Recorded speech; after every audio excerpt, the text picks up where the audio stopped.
देखिए, जैसा कि फ्लिपकार्ट और अमेज़न पे सेल चल रही है और आप में से काफ़ी लोग इस सेल का वेट करते हो क्योंकि आपको मोबाइल फ़ोन वगैरह, लैपटॉप वगैरह यानी बहुत सारे आइटम लेने होते हैं, जहाँ पे भर-भर के डिस्काउंट मिलते हैं।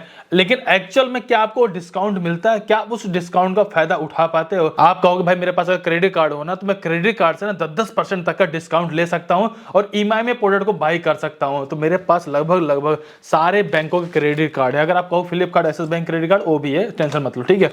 लगभग सारे क्रेडिट कार्ड है। लेकिन अभी जब मैं एक आईफ़ोन को बाय कर रहा था ना, मुझे ये पता लगा अगर मैं क्रेडिट कार्ड से ले रहा हूं ना, तो कहीं ना कहीं मेरा बहुत तगड़ा सा लॉस हो रहा था। फिर जाकर के मैंने बजाज फिनसर्व ईएमआई कार्ड से उस आइटम को बाय किया हुआ। आप कहोगे भाई ऐसा नहीं तो कुछ प्रैक्टिकल करके दिखाओ, तो चलिए भाई प्रैक्टिकल करके देखेंगे, फिर उसके बाद कार्ड को अप्लाई करके भी देखेंगे। तो अभी आप लोग ध्यान दीजिएगा, मैं आईफोन 15 फ्लिपकार्ट से बाय कर रहा था, तो मुझे फ्लिपकार्ट पे यहाँ पे 3000 रुपए तक का डिस्काउंट दिखाया जा रहा था अगर मैं Flipkart axis bank credit card को यूज करता। लेकिन मैंने सोचा यार अमाउंट ज्यादा है, अगर मैं इसको ईएमआई में कन्वर्ट कर दूं ज्यादा अच्छा रहेगा। अब जब मैं ईएमआई में कन्वर्ट करने गया ना भाई, जो यहाँ पे 3000 रुपए डिस्काउंट दिखा रहा था, वो 3000 रुपए तो आपको डिस्काउंट तो भूल ही जाओ। इसके अलावा जो अगर आप ईएमआई में कन्वर्ट करते हो, जो भी अमाउंट रहेगा उस पे 16% का इंटरेस्ट लगाया जा रहा था। वहीं जब मैं बजाज फिनसर्व ईएमआई कार्ड को यूज करने के लिए गया, तो मैंने देखा भाई मेरे को डिस्काउंट करने के बाद 58,000 रुपए का फोन पड़ता है, यानी कि डिस्काउंट होने में सस्ता भी मिल जाता है। इसके साथ साथ नो कॉस्ट ईएमआई की फैसिलिटी मिल जाती है, जिसमें मेरे को कोई भी एक्स्ट्रा चार्जेस वगैरह देने की जरूरत नहीं पड़ती। और मैंने यहाँ पे बजाज फिनसर्व ईएमआई कार्ड का इस्तेमाल करके अपना यहाँ पर आईफोन को बाय किया हुआ है। तो ओवरऑल कई जगहों पे आपको सामने से देखने के लिए तो डिस्काउंट वगैरह दिखता है, लेकिन पीछे से कई तरह के चार्जेस लगाए जाते हैं। अगर मैं किसी क्रेडिट कार्ड के बारे में बात करूं ना, तो ज्यादातर होता क्या 16% का जो इंटरेस्ट लगाया जाता है वो तो लगाया जाता है प्रोसेसिंग फीस प्लस जीएसटी, इस तरीके से बहुत ज्यादा वो महंगा पड़ जाता है। लेकिन जो बजाज फिनसर्व ईएमआई कार्ड होता है, सबसे खास बात उसकी यही है कि उसमें नो कॉस्ट ईएमआई की फैसिलिटी मिल जाती है, कोई भी एक्स्ट्रा चार्जेस वगैरह आपको देने की जरूरत नहीं पड़ती है। और अगर आप इस समय Bajaj Finserv EMI card apply करने वाले, बहुत ही आसानी से मिल जाएगा। दूसरी सबसे जरूरी चीज ये है कि बजाज फिनसर्व ईएमआई कार्ड को अप्लाई करने के लिए कोई भी यहाँ पे इनकम का प्रूफ वगैरह देने की जरूरत नहीं पड़ती है। तीसरी सबसे जरूरी बात ये भी है, अगर आपके पास सिविल स्कोर ना के बराबर है, तो भी ये कार्ड आपको आसानी के साथ मिल जाता है। अगर हम चौथे बेनिफिट के बारे में बात करें, बजाज फिनसर्व ईएमआई कार्ड के लिए आपको कोई भी एनुअल फीस देने की जरूरत नहीं पड़ेगी। सिर्फ वन टाइम ज्वाइनिंग फीस मात्र 530 रुपए देने की जरूरत पड़ती है। और बजाज फिनसर्व ईएमआई कार्ड का ऑनलाइन तो ऑनलाइन, यहाँ तक कि ऑफलाइन में भी जाकर उसका यूज कर सकते हो। अब बजाज फिनसर्व ईएमआई कार्ड कैसे लेना है अब वो देख लेते हैं, और अप्लाई जरूर कर लीजिएगा।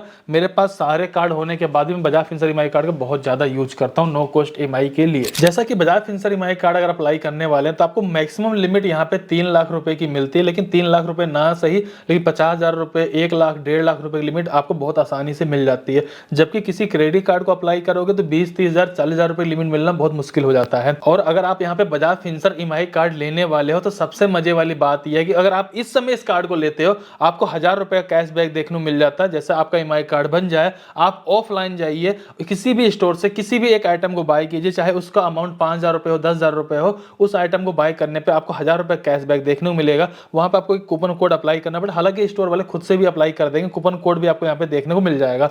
वहीं इस ईएमआई कार्ड के लिए आपको कोई भी एनुअल चार्ज देने की जरूरत नहीं है, कोई भी हिडन चार्जेस आपको देखने को नहीं मिलेगा। सिर्फ वन टाइम आपको 530 रुपए की फीस देनी पड़ेगी, और सबसे मजे वाली बात है 1,000 रुपए कैशबैक भी देखने को मिल जाता है। इसके बाद आपको कोई भी चार्जेस कभी भी देने की जरूरत नहीं पड़ेगी। और अगर हम बात करें, आपके पास अगर बजाज फिनसर्व ईएमआई कार्ड होता, अगर आप ऑनलाइन जाकर इसका यूज करना चाहते हैं, तो Amazon, Flipkart, Vijay sale, Croma, Reliance Digital, MakeMyTrip, HomeTown, इस तरीके कई सारी वेबसाइटें हैं। वहां से जाकर के आप बहुत सारे आइटम को घर बैठे ऑनलाइन बाय कर सकते हो, वो भी ईएमआई में। और दूसरी बात, अगर आपको ऑफलाइन चाहिए तो आप मार्केट में चले जाइए, किसी स्टोर पे, किसी दुकान पे, छोटी मोटी दुकानों भी आजकल Bajaj Finserv EMI card accept किया जा रहा है। So Bajaj Finserv EMI card के बारे में मैंने आपको डिटेल में जानकारी को शेयर कर दिया। फिलहाल अगर आपको ये कार्ड अप्लाई करना है, तो सबसे पहले यहाँ पर आपको अपना मोबाइल नंबर डाल देना है, गेट इंस्टेंट अप्रूवल पे आपको क्लिक कर देना है। इसके जस्ट बाद देखेंगे आपके सामने पर्सनल डिटेल का एक ऑप्शन देखने को मिल जाएगा। सिर्फ इस पेज को आपको कंप्लीट करना है, इसके बाद आपको पता चल जाएगा आपको बजाज फिनसर्व ईएमआई कार्ड मिल सकता है या नहीं मिल सकता है, और कितने लिमिट के साथ मिल सकता है। क्रेडिट कार्ड की तरह आपको सारी मेहनत नहीं कर देना भाई, सारा कुछ फिलअप कर देना, फिर वीडियो केवाईसी हो जाएगी, सारे डॉक्यूमेंट दे देना, उसके बाद पता चलता भाई आपका यहाँ पर क्रेडिट कार्ड रिजेक्ट कर दिएगा, आपको क्रेडिट कार्ड नहीं मिल सकता है। यहाँ पर आपको इतने सब मेहनत करने की जरूरत नहीं पड़ेगी। करना क्या है, सबसे पहले आपके पैन कार्ड में जो नाम देगा, नाम एंटर कर देंगे, डेट ऑफ बर्थ एंटर कर देंगे, और आपका जो भी पैन कार्ड का नंबर होगा इसको यहाँ पे एंटर कर देंगे। करंट टाइम में आप जिस भी एरिया में रहते हो उसका पिन कोड यहाँ पे एंटर कर देंगे। आपके सिटी का नाम ऑटोमेटिक आ जाएगा। एम्प्लॉयमेंट टाइप आपको बताना है, आप एक सैलरी पर्सन या सेल्फ एम्प्लॉयर हो। इसके बाद देखेंगे आपको यहाँ पे जेंडर सेलेक्ट कर लेना है। इतना फिलअप करने के बाद आपको लिमिट पता चलता है, लेकिन लिमिट आखिरकार पता कैसे चलता है मैं आपको एक बार वो भी क्लियर करता हूँ, शायद आपको किसी ने बताया नहीं होगा। जैसे आप अपना यहाँ पे डेट ऑफ बर्थ एंटर करते हैं, उससे ही पता चल जाता है कि भाई आपकी एज है जो 21 से ज्यादा हो चुकी है, और आप इस ईएमआई कार्ड के लिए एलिजिबल हो जाते हो। जैसे ही आप अपने पैन कार्ड का नंबर एंटर करते हो, पैन कार्ड के नंबर से आपका सिविल फैच कर लिया जाता है। सिविल देखने से पता चल जाता है, अगर आपके सिविल में कोई एक सिंगल क्रेडिट कार्ड या लोन की एंट्री हो चुकी है तो उसके ब्याह पे भी आपको ईएमआई कार्ड दे दिया जाता है। पिन कोड से आपके पता चल जाता है कि आपके एरिया में बजाज फिनसर्व ईएमआई कार्ड की सर्विस है या नहीं है।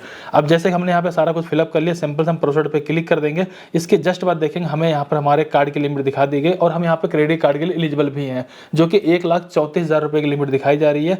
अब हमें इस क्रेडिट कार्ड को लेने के लिए अपने वेरिफिकेशन को कंप्लीट करना पड़ेगा। नीचे आना है, आपको सिंपल सा प्रोसीड फॉर वेरिफिकेशन पे क्लिक कर देना है। यहाँ पर आपका नाम और आपका एड्रेस वगैरह दिखा दिया जाएगा। अगर आपको एड्रेस सही लगता तो ठीक है, आपके सिविल में से फैच करके दिखाया जा रहा है, और अगर आपको लगता है कि आपका ये एड्रेस सही नहीं है तो अपडेट एड्रेस पे क्लिक करके आप चाहें तो अपना एड्रेस भी यहाँ पे इंटर कर सकते हैं। फिलहाल आपको यहाँ पे एड्रेस अपडेट करने की जरूरत नहीं पड़ेगी, क्योंकि फिजिकल आपका कार्ड घर पे नहीं भेजा जाता, आपको वर्चुअल फॉर्म में ऑनलाइन ही देखने को मिल जाता है। फिलहाल नीचे की तरफ आएंगे, कंफर्म पे क्लिक करेंगे। जैसा कि हमारे कार्ड की लिमिट 1,34,000 रुपए है और जो फर्स्ट ट्रांजेक्शन हम कर सकते हैं वो 50,000 रुपए कर सकते हैं। आपको वन टाइम की ज्वाइनिंग फीस देनी पड़ेगी, जो कि 530 रुपए होती है।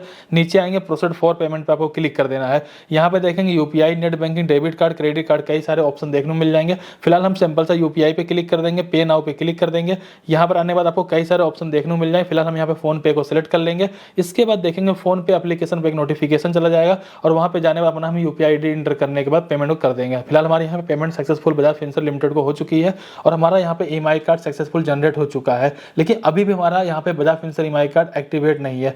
एक्टिवेट करने के लिए सिंपल से आपको यहाँ पे एक्टिव नाउ पे क्लिक कर देना है। इसके बाद देखेंगे आपको यहाँ पे अपने एक बैंक की डिटेल देनी है ताकि ई मैंडेट कंप्लीट हो पाए। और बैंक की डिटेल आपसे इसलिए ली जा रही है, अगर आपने कोई भी प्रोडक्ट ईएमआई में बाय किया हुआ है तो जो आप बैंक की डिटेल यहाँ पे देने वाले उस बैंक से हर महीने की ईएमआई ऑटोमेटिक डेबिट हो सके, उसके लिए एक तरह से परमिशन देने की जरूरत पड़ती है। सबसे पहले अकाउंट होल्डर का नाम डालेंगे, लेकिन ध्यान दीजिएगा नाम वही डालिएगा जिस नाम से आप बजाज फिनसर्व ईएमआई कार्ड को अप्लाई कर रहे हैं। इसके जस्ट बाद आपका एफएससी कोड डाल देना, अकाउंट नंबर डाल देंगे। अकाउंट आपका सेविंग है या करंट है उसको सेलेक्ट कर लेंगे। सिंपल से आपको प्रोसीड पे क्लिक कर देना है।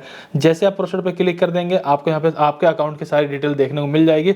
नीचे आएंगे, आपको अपने अकाउंट का वेरिफिकेशन करना है, भाई आपका अकाउंट एक्टिव है या नहीं है, आपका अकाउंट है या नहीं है। इसका वेरिफिकेशन करने के लिए आपको 3 तरह का ऑप्शन देखने को मिलेगा, पहला डेबिट कार्ड, दूसरा नेट बैंकिंग का और तीसरा यहाँ पे आधार कार्ड का भी ऑप्शन आपको देखने को मिल जाता है। वैसे तो यहाँ पे देखेंगे भाई नेट बैंकिंग सबके पास नहीं होता, लेकिन डेबिट कार्ड लगभग सबके पास होता है। फिलहाल हमने डेबिट कार्ड पे क्लिक कर लिया, इस बॉक्स पे क्लिक कर देंगे, सिंपल से सबमिट पे क्लिक कर देंगे। इसके बाद देखेंगे आपको यहाँ पे सारी जानकारी देखने को मिल जाएगी।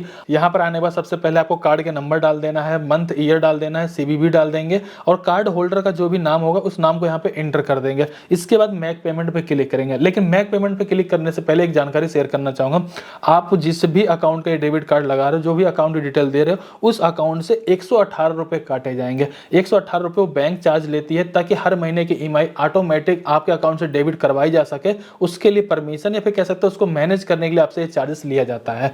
फिलहाल ये मेक पेमेंट आप जैसे क्लिक कर देंगे आपके पास एक ओटीपी है, ओटीपी डाल देंगे। तो इस तरीके से देखेंगे बजाज फिनसर्व ईएमआई कार्ड आपका सक्सेसफुल बन जाता है। व्यू कार्ड पे क्लिक करके आप इसकी डिटेल को देख सकते हो और उस डिटेल के माध्यम से आप ऑनलाइन चाहे तो किसी भी आइटम को बाय कर सकते हैं, क्योंकि वहां पे कार्ड के नंबर वगैरह आपको देखने को मिल जाते हैं।